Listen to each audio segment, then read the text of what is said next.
शकुंतला की साजिश, तूफान की पहली हलचल। मित्तल हाउस की शाम हमेशा की तरह सजाई गई थी। बड़े झूमरों की रोशनी, महंगे परफ्यूम की खुशबू और दालान में गूंजती हल्की सी क्लासिकल धुन। लेकिन उस रात इस महलनुमा घर की दीवारें भी कुछ बेचैन लग रही थीं, जैसे आने वाले तूफान की दस्तक सुन चुकी हों। जी हाँ दोस्तों, अगर वीडियो को एक लाइक नहीं किया तो लाइक करें और चैनल को सब्सक्राइब जरूर करें दोस्तों। सीढ़ियों के पास खड़ी शकुंतला, जिसे पूरे घर में दादी के नाम से जाना जाता है, की आंखों में आज एक अलग चमक थी।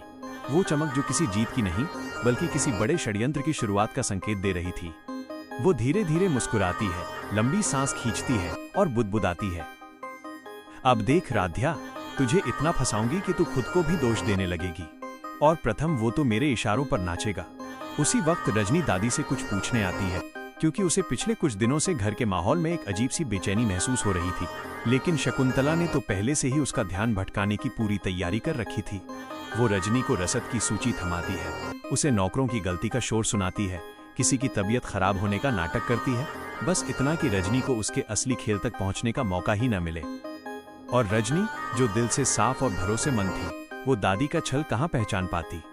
शकुंतला मन ही मन मुस्कुराई। पहला मोहरा हट चुका है, अब असली खेल शुरू होगा। मंदिर में राध्या मासूमियत का जाल। उधर राध्या, प्रथम की पत्नी, एक निर्मल दिल की लड़की, अपने पति की खुशी को ही अपनी दुनिया मानने वाली। उस दिन उसने मंदिर जाने का निर्णय लिया ताकि प्रथम और उसके नए बिजनेस प्रेजेंटेशन के लिए मन से दुआ कर सके। वो पलकें बंद करके घंटों प्रार्थना करती रही। उसे क्या पता था, मंदिर की शांति में भी शकुंतला की आंधी पहुंच चुकी है। जब राध्या मंदिर के बाहर निकली, एक कार उसके सामने आकर रुकी। ड्राइवर बोला, मैडम, दादी जी ने आपसे मित्तल मेंशन में तुरंत आने को कहा है, बहुत जरूरी बात है।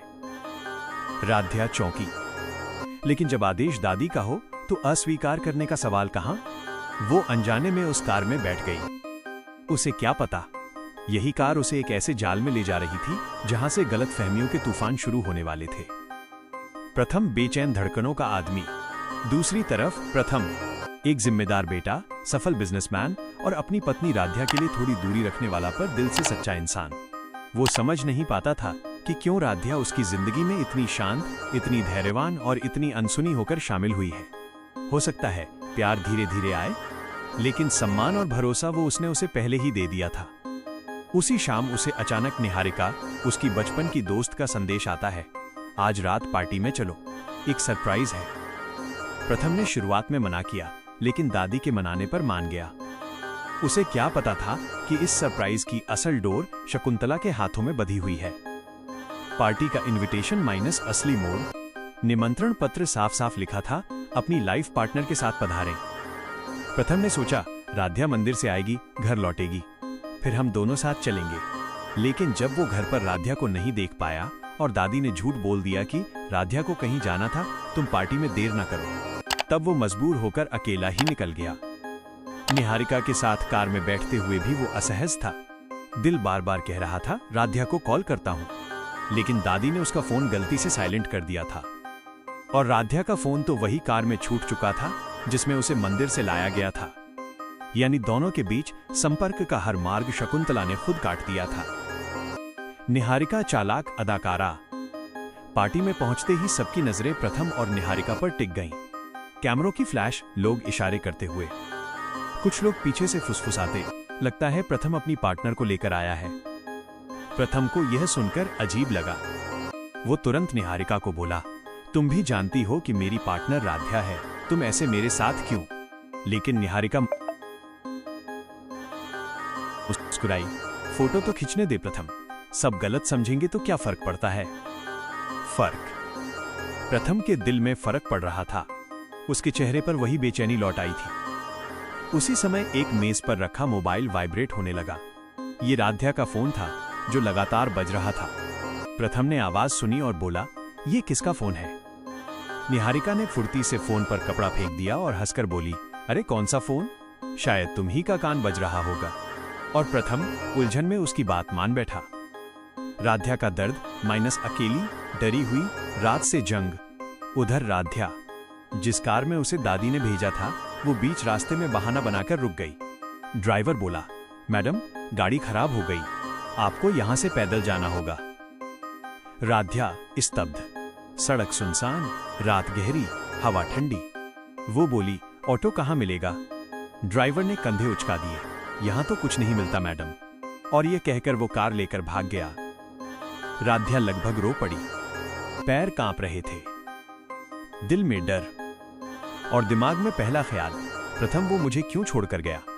वो धीरे धीरे सड़क पर चलने लगी। कभी कोई कुत्ते भौंकते, वो घबराकर पीछे हट जाती। कभी हल्की हवा से पेड़ों की शाखाएं हिलती, वो पलकें झपककर भगवान का नाम लेती। भोले बाबा, मुझे सुरक्षित पहुंचा देना। उसकी आंखों में आंसू बह रहे थे, लेकिन वो चलती रही, निराश होकर भी, टूटी हुई भी, क्योंकि उसे लगता था घर पहुंचकर सब ठीक हो जाएगा। उसे क्या पता, घर पर तूफान उसका इंतजार कर रहा था। रजनी माइनस एक मां की चिंता। घर में रजनी को बार बार बेचैनी घेर रही थी। वो राध्या को कॉल पर कॉल कर रही थी, लेकिन फोन तो वही कार में छूट चुका था। रजनी ने दादी से पूछा, माँ जी आप जानती हैं राध्या कहाँ है? उसका फोन भी नहीं उठ रहा। शकुंतला ने नकली हैरानी दिखाई, मुझे क्या पता, तुम ही तो उसे संभालती हो। उसकी इस बात ने रजनी की बेचैनी और बढ़ा दी। शकुंतला का जाल, घर की दहलीज पर नया धोखा। राध्या जैसे तैसे घर पहुंची, थकी, टूटी, अंदर तक डरी हुई। जैसे ही वो अंदर आई, शकुंतला ने उसे देख लिया। उसकी आंखों में एक पल को हैरानी और फिर अगले ही पल चालाक मुस्कान। अरे बहू, इतनी देर और ये हाल, कहीं कुछ गलत तो नहीं हुआ? राध्या के होंठ कांपने लगे। वो बोली, दादी, प्रथम सर मुझे मंदिर पर छोड़कर चले गए, फिर मैंने सोचा वो लेने आएंगे, लेकिन वो तो। उसके शब्द रुक गए, आंखों से आंसू बहने लगे। यही मौका था जिसका शकुंतला इंतजार कर रही थी। वो तुरंत राध्या के कंधे पर हाथ रखकर बोली, तुझे लगता है प्रथम तुझे छोड़ गया, लेकिन असल में बात इससे भी आगे बढ़ चुकी है। राध्या ने हैरानी से देखा। शकुंतला ने बहुत ही संयमित मगर जहरीली आवाज में कहा, प्रथम निहारिका के साथ पार्टी में है और सब लोग उन्हें लाइफ पार्टनर्स कह रहे हैं।